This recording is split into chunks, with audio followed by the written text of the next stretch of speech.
Well, I did it.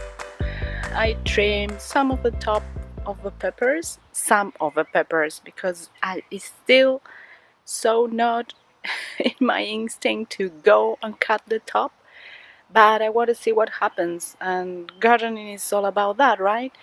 Experimenting. I cut that one too. Oh my god, I hope it works and it gives me more. This one is so ready.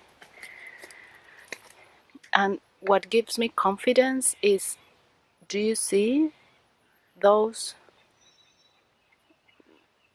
the axillary growth in let's focus.